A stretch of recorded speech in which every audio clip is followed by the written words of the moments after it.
बोलायचं नाही. बायासाहेब आपल्याकडे आले. काय कुठून अहो कुठून ग्रामीण भागातल्या माणसाचा आवाज खणखणीत असतो. बायासाहेबाची थेट भेट सांजेहून भवानी चौक म्हणजे नंबर एकच.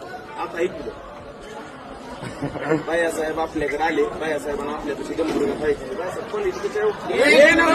सांजा म्हणजे नंबर एक. गावरान गाव गावरान ओळखीत आहे. गावरान होतं का नाही बायासाहेब? एक नंबर. बोलायचं नाही, कॉपी करायची नाही. पडाल्यात पावसाच्या सरी तरी आमचा बाया सांज्याला बसला नाही घरी. आला 4 काळजाचे तुकडे घेऊन थेट दिलं परीक्षा. नंतर म्हणतोय नका बसू घरी, चला बोलायचं नाही, कॉपी करायची.